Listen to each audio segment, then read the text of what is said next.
Hello दोस्तों, कैसे हैं आप सब। उम्मीद करते हैं कि आप सब अच्छे होंगे। दोस्त, यहाँ हम उस प्रोजेक्ट को दिखाने जा रहे हैं जो स्कूल मैनेजमेंट का है। दोस्त, इस सॉफ्टवेयर का कुछ अंश सिर्फ हमने कोडी lab dot blog spot dot com पे दिया हुआ है। यहाँ हम इसको फुल वर्जन में देखेंगे। अभी ये डेवलप के अंदर में है, इसमें बहुत सारे अभी काम बाकी हैं। फिर भी हम लोग इसको देखते हैं कि इसमें किस तरह से मैनेज किया जाता है। यहाँ हमने सिर्फ वही आईडी लिए हैं, इसके अलावा भी आईडीज़ हैं जो लॉगिन किया जा सकता है और सभी लॉगिन के लिए अलग अलग सेपरेट फाइल खुलता है और उसे हम लोग देखते हैं स्क्रीन पे। दोस्त, यहाँ सबसे पहले हम एक रियल आईडी के द्वारा लॉगिन करके दिखाते हैं इसके अंदर किस तरह से डाटा प्रीव्यू होता है। यहाँ हम देख रहे हैं और यहाँ जैसे लॉगिन पे क्लिक करेंगे, यहाँ प्रोसेस हो रहा है।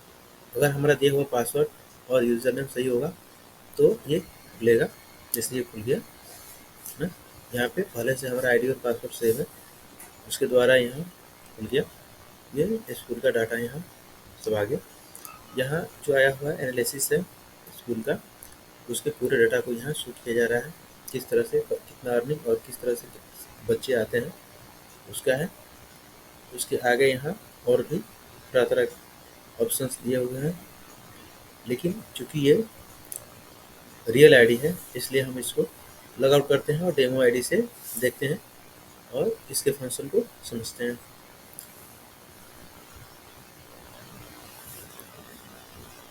दोस्त, ये लॉग आउट हो गया। अब हम इसको डेमो आईडी से लॉगिन करते हैं और देखते हैं। दोस्तों, ये आईडी भी और पासवर्ड सही है। इसके लिए अलग सेपरेट फाइल है जहाँ से हम एक्सेस करते हैं लॉगिन आईडी और पासवर्ड को और चेक करने के बाद ही इसको एक्सेस कर पाते हैं। यहाँ पे भी एनालिसिस दिया हुआ है जो कि डेमो आईडी जो है उसके अंदर का डाटा को यहाँ पे शो किया जा रहा है। दोस्तों, सबसे पहले हम चलते हैं सीट को देखते हैं जिस सीट में ये सब डाटा सेव होता है और जहाँ से ये सब हासिल हमें होते हैं। दोस्तों, यहाँ जो स्क्रीन पे सामने सीट दिखाया जा रहा है ये सीट है। यहाँ हम इसको दूसरे जगह सेटल कर देते हैं कुछ देर के लिए। दोस्त, यहाँ एनालिसिस के लिए डाटा तैयार किया गया है। इसमें बहुत सारे भाग भी हैं, तरह तरह की एनालिसिस किया गया है और यहाँ विलेज वाइज डाटा को यहाँ फेच करने की कोशिश की गई है। और इसमें जो एडमिशन होगा अलग अलग विलेज से होगा, तो जैसे ही विलेज चेंज होगा उसके लिए एक नया डाटा तैयार होगा। किस विलेज से कितने बच्चे हैं, कितने मेल हैं, कितने फीमेल हैं, बाकी तरह का डाटा का यहाँ एनालिसिस किया जाता है। ये अभी प्रोसेस के अंदर में है इसलिए ये पूरा कंप्लीट नहीं दिखाया जा रहा है यहाँ पे। दोस्तों, उसके बाद है डाटा स्टोर का सीट जहाँ पे स्टूडेंट्स का डाटा सेव होता है। दोस्त, ये रहा सीट, वो सीट जिसमें डाटा सेव हो रहा है। यहाँ यूज़र का आईडी है, सभी विद्यार्थियों का, सभी स्टूडेंट का अपना एक एक आईडी है और उनका यहाँ पे डिटेल दिया हुआ है। उनका पूरा डिटेल इसमें बड़े से सीट में सेव किया जाता है। देख रहे हैं सीट कितना बड़ा है, इसमें सब सीट होता है। यहाँ उनका लेन देन का ब्यौरा फेच करके और मैनेज किया जाता है कि उनका मंथली कितना पेड हुआ, कितना बाकी है, किस तरह से और क्या है डिटेल को यहाँ किस तरह से नोट भेजने के लिए है। जैसे यहाँ नोट का लिस्ट है, पोस्ट दिया हुआ है, यहाँ से हमें नोट डालने हैं। इसको हम लोग आगे देखते हैं। यहाँ स्कूल का जो फ़ी है उसको मैनेज करने के लिए यहाँ टेबल में दिया हुआ है जगह। आगे हम बढ़ते हैं। यहाँ एसएमएस एपीआई के लिए जगह बनाई हुई है। यहाँ फंक्शन रन और स्टॉप के लिए फंक्शन दिया हुआ है। यहाँ सब ओके है इसलिए यहाँ पे यस लिखा हुआ है। दोस्त, यहाँ जितना बता है ये सब डाटा ऑनलाइन ऑपरेशन के लिए है। डाटा ऑटोमेटिक अपडेट के लिए ये क्राइटेरिया के तौर पे यूज़ किया जाता है। इसको यहाँ पे सेट किया गया है और ये सब स्टूडेंट्स का डाटा है जो मंथली पेमेंट होता है। जैसे यह मंथली ऑटोमेटिक राइट होता है और ये अपडेट होता है। इसको हम लोग देखेंगे कि आखिर ये कहाँ से मैनेज होता है। दोस्त, ये रहा सीट, ये सीट रहा स्टूडेंट का डाटा जहाँ सेव होता है। एक डाटा हम इसमें नया सेव करके देखते हैं। दोस्तों, नया डाटा लिखने में समय लगेगा, इसलिए हम इसी में से किसी डाटा को फेच करके और उसको रीसबमिट करते हैं नए आईडी के साथ। दोस्त, यहाँ स्टूडेंट 12 है, हम कोई दूसरा डाटा को रीड करते हैं, जैसे कि यहाँ आईडी नंबर 6 के ही डाटा को रीड करके और फिर से उसे दूसरे जगह भेजते हैं। यहाँ डाटा को सेव करते हैं। 11/12 है जो डाटा डिलीट कर दिया गया है, तो हम यहाँ दूसरा डाटा 13 पाएंगे, यानी 13 डाटा पाएंगे। E4013। दोस्त, इसको हम भेज करके सबसे पहले सेव करने की कोशिश करते हैं। दोस्त, ये कोड है। सबसे पहले हम लोग यहाँ देखते हैं कि इसका काम कैसे करता है। जैसे हम लोग 6 को रीड करना था, या जिसकी मर्जी उसको रीड करें, सिर्फ डाटा डालेंगे वहाँ पे और फेच करेंगे तो उसका डिटेल यहाँ आ जाएगा। उसमें हम कुछ इसमें घटा बढ़ा देते हैं और फिर सेव करते हैं, क्योंकि इस डाटा के अंदर ज़रूर चेंज करें, क्योंकि ये डॉक्यूमेंट का नंबर है और ये चेक होता है कहीं ये दोबारा सबमिट तो नहीं हो रहा है, इसलिए यहाँ पे जांच होता है। इसको स्टेप फॉर्म है, इसको स्टेप वाइज जा करके भरना होता है। जैसे ये है पूरा डाटा, जब ये भर लें, फी मैनेज करने के लिए यहाँ पे दिया हुआ है, उसको मैनेज करके आगे इसको भरते जाएं और फिर सबमिट करने के लिए यहाँ से न्यू एंट्री को सिलेक्ट करें। उसके बाद से यहाँ सबमिट पे क्लिक करें। जैसे आप सबमिट क्लिक करेंगे, कुछ ही देर में यहाँ कोई एरर आ रहा है, लेकिन फिर भी कुछ देर में ये सबमिट हो जाएगा और एडमिशन नंबर नया यहाँ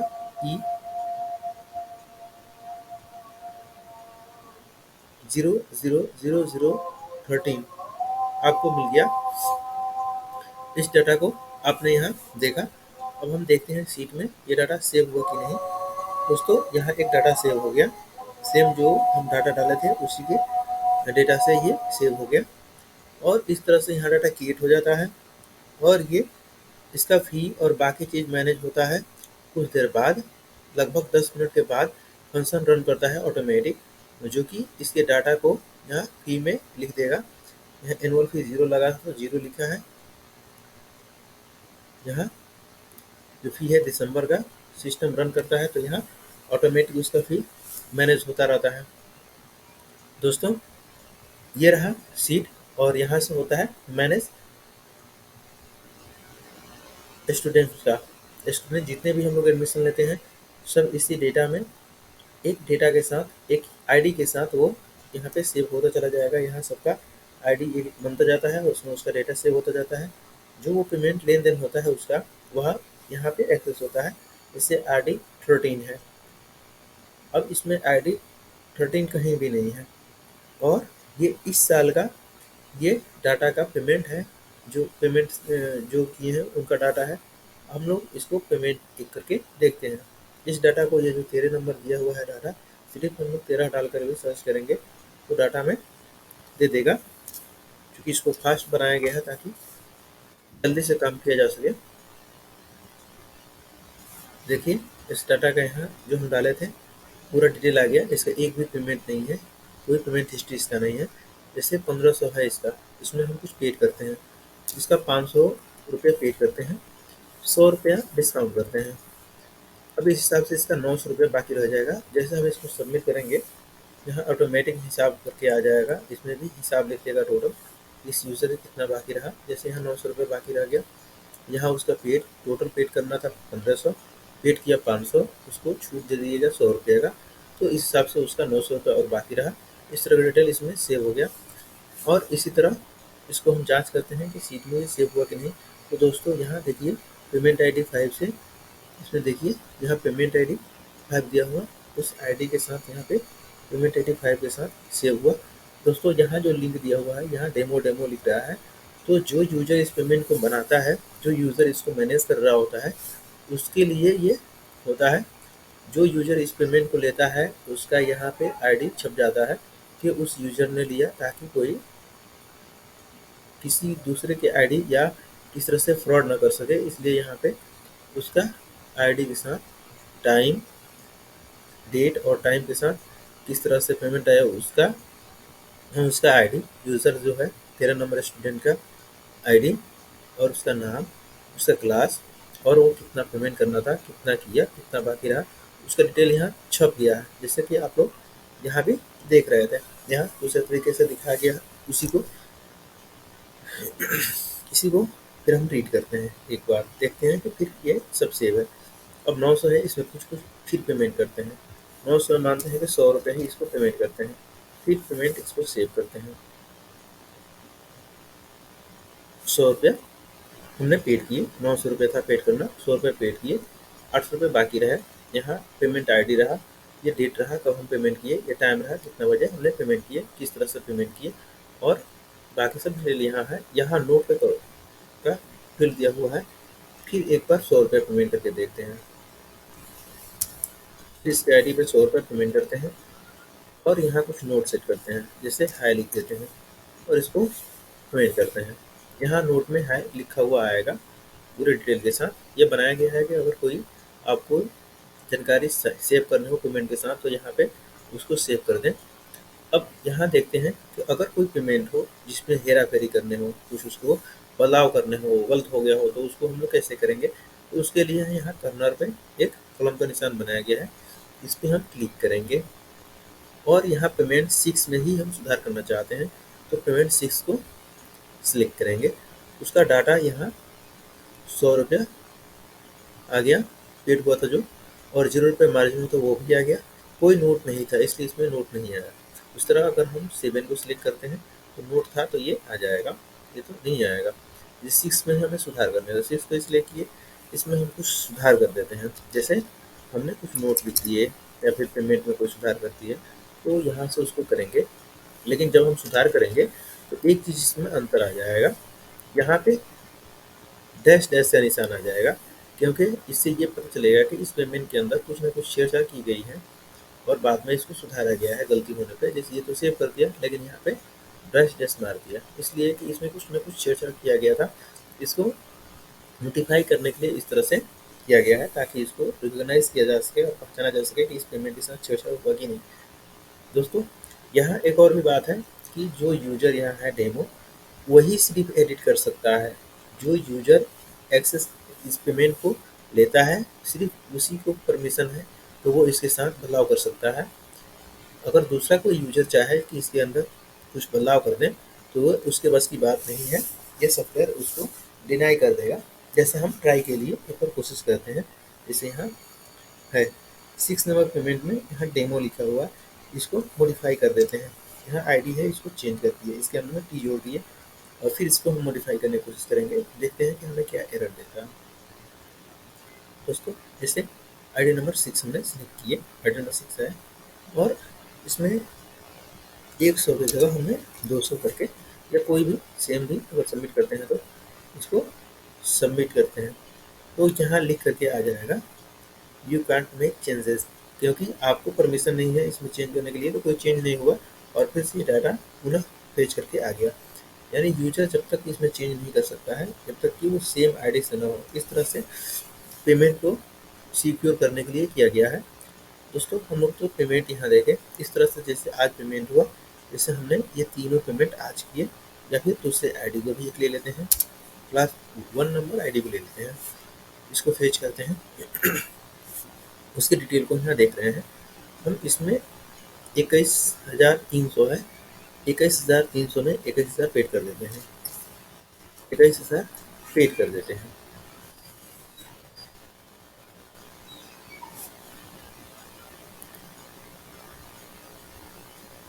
दोस्तों ये पेमेंट क्रिएट हो गया, पेमेंट आईडी 8 के नाम से पेमेंट आईडी 8 में ये क्रिएट हो गया। 21,300 था, 21,000 पेड हो गया, 300 रुपये ड्यूज रहा।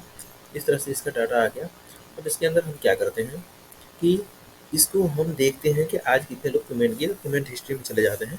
पेमेंट हिस्ट्री में जा करके जैसे आज 6 दिसंबर है, 6 को सिलेक्ट करते हैं। यहाँ पे 6 दिसंबर सिलेक्ट करेंगे, इसी डेट के बीच हमें डिटेल चाहिए कितने लोग पेमेंट किए। जैसे जितने लोग पेड किए उनका डाटा यहाँ आ गया। यहाँ डाटा जो पेमेंट किए आइटम नंबर 5, आइटम नंबर 13, 13, 13 और 1, इस तरह के ये पेमेंट किए, कितना पेमेंट किए, कितना छूट दिया गया, उसका डिटेल यहाँ पे और पूरे डेट के साथ यहाँ आ जाता है। अगर हम एक से देखें, कोई हम सिलेक्ट करें अगर उसके बीच का डाटा हो तो इसमें शो करेगा, तो नहीं करेगा। जैसे 3 के बीच का डाटा है, पहले का कुछ रिकॉर्ड है जिसमें दे रहा है इसे 3 से लेकर के 6 के बीच ये पेमेंट किया गया। 3 तारीख को एक पेमेंट है, 4 तारीख को है, फिर 4 तारीख को है, फिर 6, 6, 6, 6 और 6 तारीख के अंदर में पेमेंट किया गया। इस तरह से यहाँ से पेमेंट हिस्ट्री को देखते हैं, यहाँ टिपते हैं तो ये प्रिंट के लिए चला जाता है। और हम चाहें तो इसको प्रिंट कर सकते हैं, पीडीएफ में सेव कर सकते हैं, या बाकी जिस तरह से रखना चाहें उसको रख सकते हैं। चूँकि हमें यहाँ कोई ज़रूरत नहीं है इसलिए हम इसको कैंसिल कर देते हैं। हम इसको कैंसिल कर देते हैं, ऐसे कट कर देते हैं, हमें इसकी ज़रूरत नहीं रही तो हमने हटा दिया। अब यहाँ देखते हैं ड्यूज़ रिपोर्ट। हमने देख रहे थे पेमेंट के अंदर में हम लोग ये सब देख रहे हैं, अब ड्यूज़ रिपोर्ट हम लोग देख रहे हैं। यहाँ हम लोगों ने पेमेंट के बारे में देखा किस तरह से पेमेंट चेक करता है। यहाँ जो पे हिस एल लिखा हुआ है ये लास्ट ईयर का पेमेंट हिस्ट्री है, यानी पिछले साल आपका लेन देन कितना हुआ था उसका डाटा यहाँ रहता है, उसके हिसाब से वो फेच करता है और हिसाब कर देता है कंप्यूटर, तो पिछला आपका बकाया कितना रहा और कैसे रहा। यहाँ पे हिस इस ईयर का है, यानी दिस है, और ये डेट है। अब यहाँ देखेंगे दिस और लास्ट, जैसे इसमें दिया हुआ था दिस और लास्ट, इसमें या लास्ट वाले में जो बीत चुका उस साल का आप देखना चाहते हैं। यहाँ 2 साल का रिकॉर्ड आप हिस्ट्री देख सकते हैं। इस तरह से 2 साल का ही इसमें फंक्शन दिया हुआ है। आगे देखते हैं यहाँ ड्यू रिपोर्ट। ड्यू रिपोर्ट में हम कोई विलेज सेलेक्ट करते हैं, जैसे यहाँ temporary village 1, temporary village 2, temporary village 3, temporary village 4 दिया हुआ है। हम कोई भी विलेज, जैसे स्टूडेंट अपना जिस नाम से मानते हैं कि उसका अगर घर कहीं दूसरी जगह है, वो अपने गाँव का नाम बताता है जबलपुर, जबलपुर लिखते हैं तो यहाँ जबलपुर ही उतर के आएगा। यहाँ ऑटोमेटिक अपने से ड्रॉप डाउन उसका लिस्ट बनेगा, अब उसको सिलेक्ट करेंगे। यहाँ ड्यूज लिस्ट देखना चाहते हैं, एडवांस लिस्ट देखना चाहते हैं, या सभी को देखना चाहते हैं उस गाँव से जितने आते हैं, तो सिर्फ हमें ड्यूज का चाहिए। क्लास में उस गाँव से जितने आते हैं सबको देखना चाहते हैं, या जो छोड़ दें उनको देखना चाहते हैं, या जो आ रहे हैं उनका भी, या जो छोड़ दें उनका भी देखना चाहते हैं, या फिर नर्सरी क्लास में पढ़ना देखना चाहते हैं, एलकेजी। इस तरह से यहाँ कैटेगरी वाइज दिया हुआ है, हमने एक्टिवेट कर दिया। जितने बच्चे आ रहे हैं सबका हमें लिस्ट चाहिए, कितना बाकी है। अब यहाँ सभी का लिस्ट आ गया ना, यहाँ पे लिस्ट आ गया, टोटल अमाउंट उसका यहाँ लिख करके आ गया। यहाँ कॉन्टेक्ट करने के लिए नंबर आ गया, इस पर क्लिक करेंगे तो फ़ोन जाने लगेगा, इस पर क्लिक करेंगे तो मैसेज जाएगा, इस पर करेंगे तो व्हाट्सअप के लिए लिंक दिया हुआ है, व्हाट्सअप मैसेज फॉरवर्ड हो जाएगा। यहाँ पे दिया हुआ है क्लास, नोट के लिए दिखा दिया गया है कि वो बच्चा किस क्लास में है। जैसे ये क्लास 1 में ए सेशन में है, क्लास यूकेजी में ए सेशन में है, क्लास 2 में ए सेशन में है। इस तरह से बता दिया गया। नीचे यहाँ पूरा टोटल लिख दिया गया, टोटल 42,600 रुपया ड्यू है। 5 गो लड़के हैं, ये 1, 2, 3, 4, 5 बच्चों का टोटल कितना ड्यू है, यहाँ का टोटल हिस्सा यहाँ करके दे दिया गया। ऊपर भी सेम चीज़ लिखी गई है। यहाँ सेशन वाइज अगर देखना हो तो किस सेशन में है, सेशन में भी चेंज करना हो तो आप सेशन वाइज भी देख सकते हैं, लेकिन यहाँ बहुत कम बच्चे हैं इसलिए सेशन कोई मायने नहीं रखता है। जब ज़्यादा बच्चे होते हैं तो उन्हें सेशन में बांटा गया होता है और उस सेक्शन को हम लोग देखते हैं। दोस्तों यहाँ भाषा चेंज करने के लिए भी दिया हुआ है कि किस भाषा में हमें उसे चेंज करने हैं, तो यहाँ से हम इसको चेंज नहीं करेंगे। सिर्फ जब ये चेंज करेंगे तो यहाँ लिखा हुआ मैसेज जो नीचे यहाँ डिस्प्ले पे दिखाई दे रहा है, यहाँ पे डिस्प्ले पे आ रहा था, उसको हम लोग देख रहे हैं। तो उसको अगर चेंज करना हो किसी और लैंग्वेज में तो हिंदी सेलेक्ट कर लेते हैं, तो ऑटोमेटिक फिर से फेच होगा, पूरा डाटा फेच करके उस डिटेल में वह हिंदी में आ गया। अब यहाँ क्लिक करेंगे तो नीचे आप देखिए रिव्यू में हिंदी में सब लिख करके आ रहा है, उस बच्चे का डिटेल और कितना बकाया है उसका मैसेज। इसी तरह व्हाट्सअप करने के लिए भी उसमें आ रहा है, जब हम क्लिक करेंगे तो उसके आईडी के साथ और क्लास के साथ उसको भेज दिया जाता है। ये रहा ड्यूज रिपोर्ट। यहाँ रहा प्रिंट रिमाइंडर, जैसे कोई बच्चा हो उसको अगर हमें पेमेंट देना है तो हमें उसको रिमाइंडर भेजना है, तो रिमाइंडर भेजेंगे तो उसके लिए हमें पेमेंट की डिटेल हमें जानने होंगे, तो हम उस बच्चे का डिटेल कैसे लेंगे देखते हैं। जैसे पेमेंट रिमाइंडर में पेमेंट रिमाइंडर है, इसके अंदर पेमेंट को रिमाइंड करने की फैसिलिटी दी गई है। और यहाँ हम जाएंगे, उसके लिए यहाँ क्लास को सिलेक्ट कर लेंगे, जिस क्लास का हमें पेमेंट रिमाइंडर्स प्रिंट करना है। हो सके क्लास वाइज हो, सेशन वाइज हो तो सेशन वाइज को भी सिलेक्ट करेंगे, ताकि सेशन वाइज डाटा को लिया जा सके।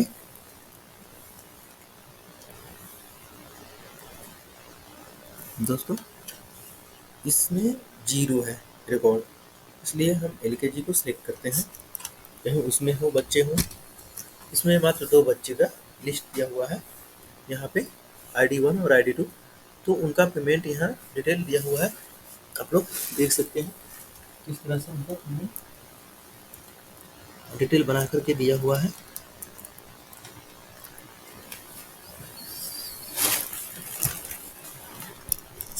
ये रहा उनका पेमेंट लिस्ट, जो कि उनका ड्यू है।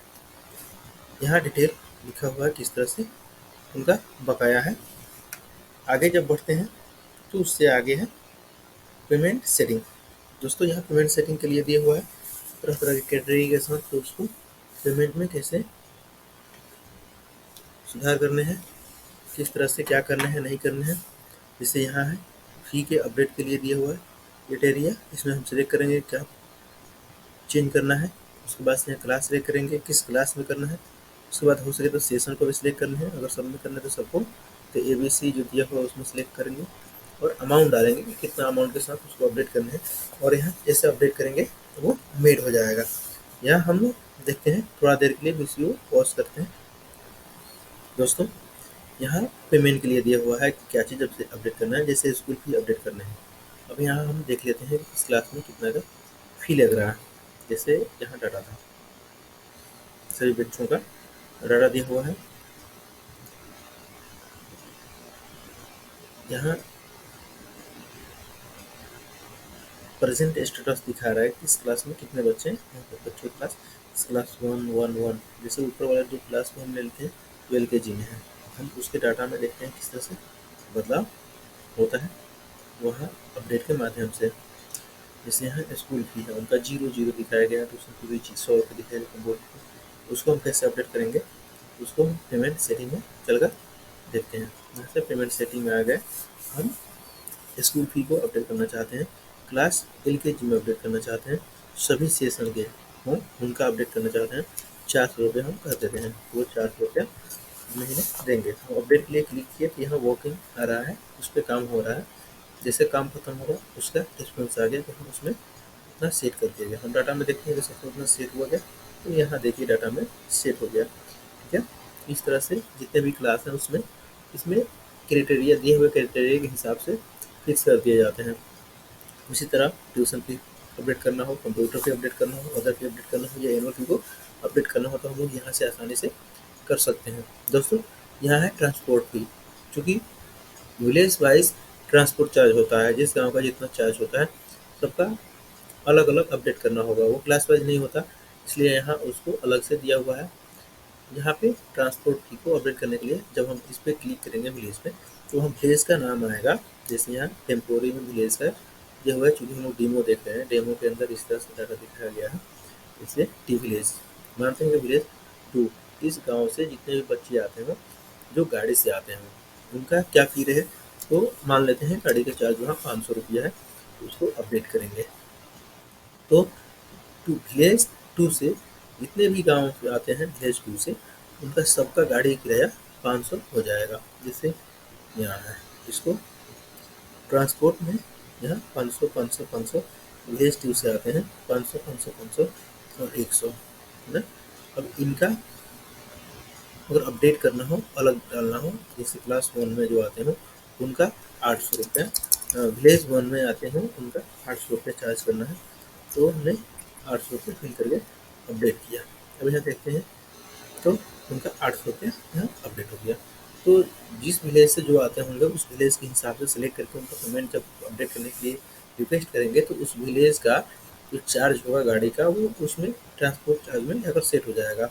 और उस तरह रिमूव फी है, अगर किसी भी महीने का फी गलती से लिखा गया, जैसे अचानक से स्कूल बंद हो गया और उसको मैनेज करना हो, तो सभी बच्चे में उतना मैनेज करना बहुत दिक्कत की बात हो जाएगी, सब में उतना डिस्काउंट करना। इसलिए यहाँ पे फंक्शन दिया हुआ है कि किस महीने का फी को आपको हटाना है। तो हम सीट में सबसे पहले उस वहाँ पहुँचते हैं जिसको हटाना है। इसे यहाँ आ गए, जैसे मानते हैं यहाँ सितंबर फेल किया हुआ है, सितंबर में जो चार्ज लगा था उस सभी बच्चों पर से हटा देना है। तो हम उसके लिए क्या करेंगे, यहाँ आएंगे और सिलेक्ट करेंगे सितंबर का महीना। ये सितंबर सिलेक्ट हो गया। उसमें क्लास वाइज भी हम क्राइटेरिया दे सकते हैं, किस क्लास का हटाना है, किस क्लास का रखना है, लेकिन हम यहाँ सभी क्लास का हटा देना चाहते हैं। या यहाँ एक बार एग्जाम्पल में लेते हैं कि एलकेजी के क्लास को हटाना है और सभी सेशन में हटाना है। अब रिमूव क्लिक करेंगे तो यहाँ प्रोसेस हो रहा है। देखिए सितंबर का भी हटा दिया गया। अब आप यहाँ देखेंगे कि सितंबर के अंदर 0 0 सेट कर दिए गए। ये एलकेजी के बच्चे थे उनका 0 0 भी हटा दिया गया, उनका फी। जैसे सबका हटाना हो तो हम क्या करेंगे, यहाँ क्लास को ऑल कर देंगे, ऑल करके रिमूव करेंगे। तो अब हम यहाँ देखेंगे कि सितंबर में सबका 0 0 कर दिया गया, यानी जो बच्चे आ रहे थे उनका सितंबर में का फी उनको हटा दिया गया, उनसे चार्ज कोई नहीं लिया गया। तो इस तरह से यहाँ मंथली वाइज फी को रिमूव करने के लिए फंक्शन को दिया हुआ है। यहाँ दिया है ऑटो मैनेज में मंथली परमिशन यहाँ से देने हैं कंप्यूटर को या फिर जो सॉफ्टवेयर है उसे मंथली पेमेंट को मैनेज करने के लिए फंक्शन दिया गया कि नहीं। अगर आपको परमिशन देना है तो यस, और नहीं देना है तो नो।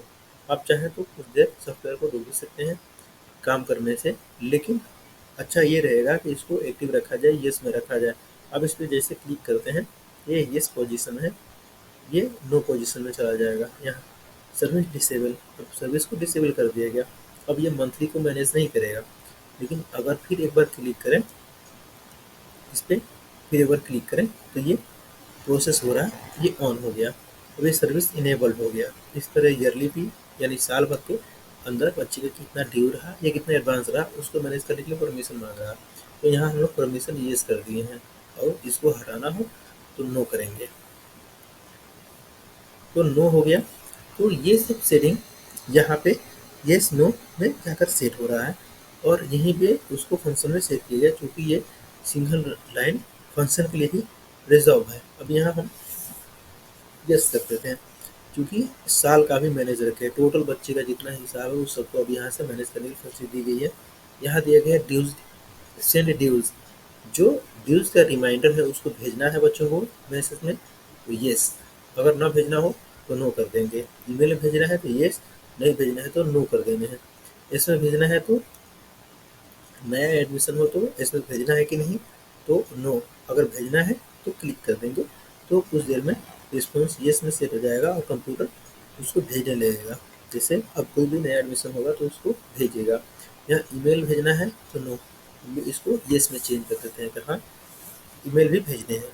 ये इसमें सेटिंग रहा इनेबल और डिसेबल करने का। नीचे यह फास्ट टू एसएमएस एपीआई। दोस्तों ये जो सॉफ्टवेयर है ये फास्ट टू एसएमएस एपीआई को सपोर्ट करता है, इसलिए इसको हम अगर एक्सेस करना चाहें तो यहाँ से क्लिक करेंगे तो यहाँ एपीआई का लिंक दिया हुआ है, उस पर हम चले जाएंगे और जा करके वहाँ पे फास्ट टू एसएमएस का एपीआई ले लेंगे और यहाँ पे ला करके